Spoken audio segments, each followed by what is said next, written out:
Welcome to this explainer. We spend so much time thinking about our health in terms of what we eat, how much we move, or maybe the supplements we're taking. But have you ever stopped to wonder what invisible biological forces are shaping the quality of your life, your health, and your cognitive longevity every single day? Today, we're going to uncover a hidden operating system that is running entirely beneath your conscious experience. We're going to look at the deeply interconnected architecture of your body and reveal a sensory force that is literally rewiring your brain and dictating the pace of your aging, moment by moment. To really understand this, we have to start with a bit of a central mystery. What invisible force links the rhythm of your heartbeat in the dead of night to your ability to form a memory the next day?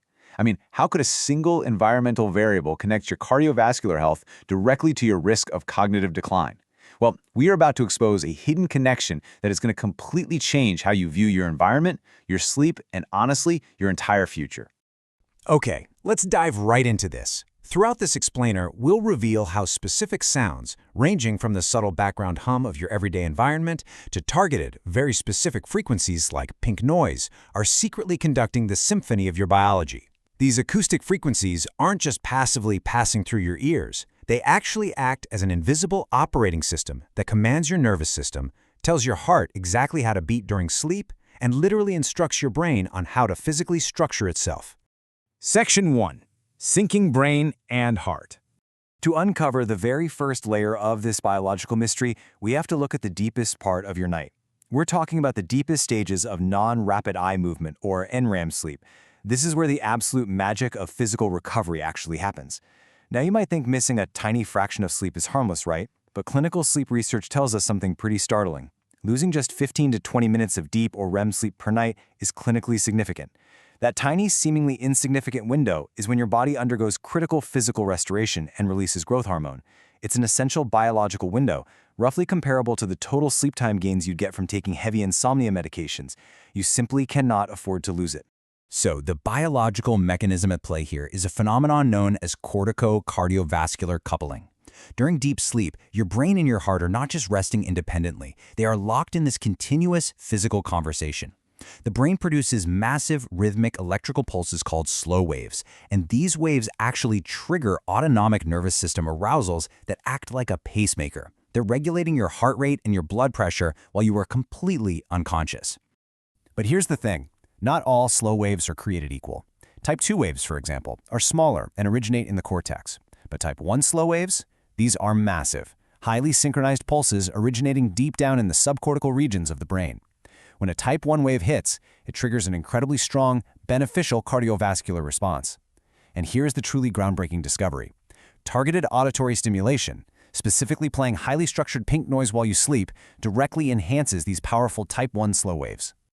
Just picture this incredible chain reaction for a second. You're asleep. A quiet, rhythmic pink noise is playing in the room. Your brain registers that sound and produces a massive type 1 slow wave. This wave then signals your autonomic nervous system, causing a tiny, transient, biphasic increase in your heart rate and blood pressure. This nighttime cardiac workout is so profoundly restorative that echocardiograms actually show improved left ventricular ejection fraction the very next day. A sound you can't even remember hearing is physically strengthening your heart's ability to pump blood. But this naturally raises a massive question. If sound commands the heart, what exactly is that heart activation doing to the brain?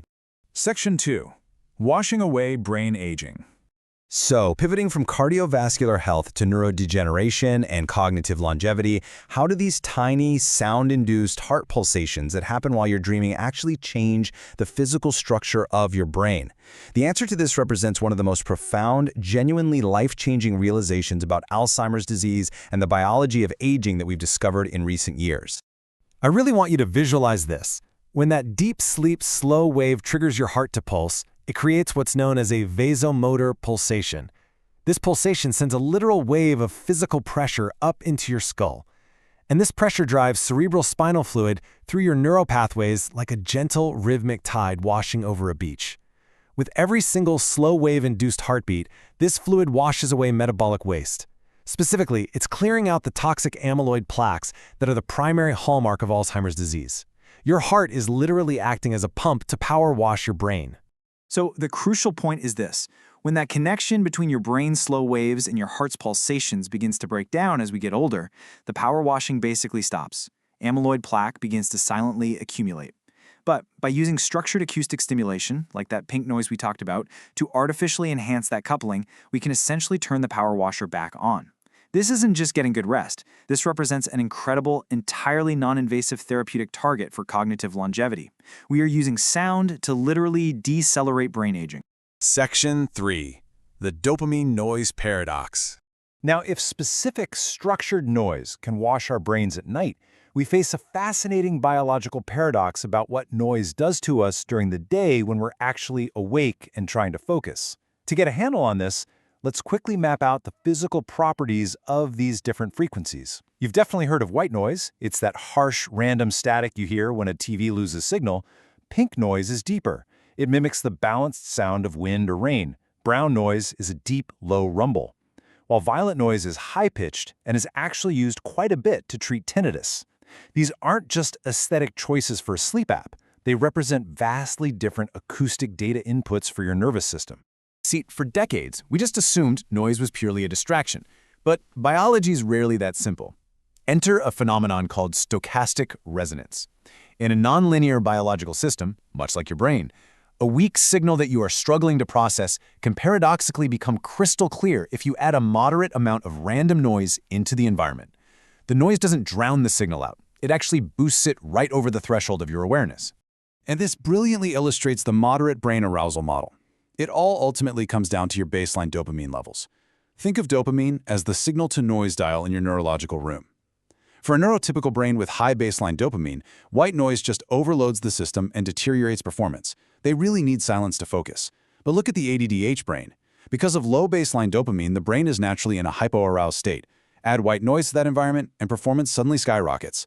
This is governed by the Yerkes-Dodson law, which basically states that cognitive performance peaks at an optimal intermediate level of arousal. Because individuals with ADHD exist in a constantly under-aroused neurological state, their performance curve is shifted to the right. They literally require the chaos of external white noise to stimulate their neurotransmitters just to reach that baseline level of optimal focus that other people experience in total silence. Noise, for them, is practically cognitive medicine. Section 4. The dark side of noise.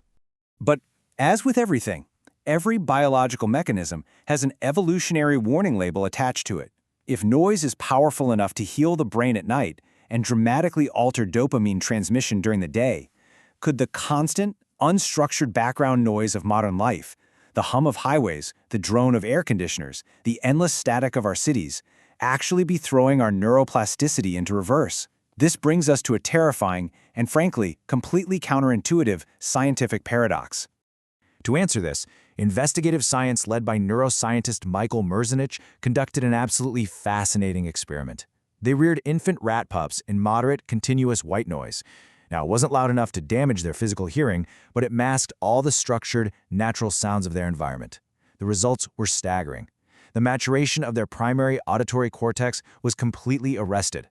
Because the brain was just sitting there waiting for patterned, structured sounds to learn from, the critical period of neuroplasticity just stayed artificially and dangerously open. The implications here for our modern environmental conflicts are massive. Continuous, unstructured background noise physically degrades established neural networks. It strips the brain of the acoustic patterns it desperately needs to maintain its intricate maps, forcefully reinstating a juvenile-like plasticity even in fully mature adult brains. We are basically bathing our highly tuned nervous systems in static, and our neural maps are smudging. But there is good news. This neurodegradation is fully reversible the moment natural structured acoustics are returned to the environment. Section 5. Interconnected biology of health. This entire journey, from the depths of sleep to the chaotic noise of our daily environments, reveals something truly breathtaking about human physiology. It builds into a fundamental understanding of life itself. As Dr. Edward Chang put it, the brain is waiting for some clearly patterned sounds in order to continue its development. Our biology fundamentally craves structure. It demands rhythm. From the rhythmic, ocean-like slow waves of deep sleep to the highly structured syllables of human speech, our cells are constantly listening for the patterns that tell them how to grow, how to repair, and how to operate. Health is not a collection of separate, isolated habits. You cannot just compartmentalize the human body. Health is the emergent result of countless interconnected biological processes occurring in unison. The sounds you expose yourself to dictate the depth of your sleep. Your sleep dictates the massive slow waves in your brain. Those slow waves command the pulsations of your heart, and your heart physically pumps the fluid that washes away the aging of your mind. It is one flawless, continuous, beautiful loop. Which really leaves us with one final, deeply personal question. Your nervous system is always listening. It is always adapting. Every single environment you enter is either providing the structured signals your biology needs to flourish or the chaotic static that degrades it. So what frequencies are you feeding your hidden operating system today? Thank you so much for watching this explainer. Until next time, stay curious.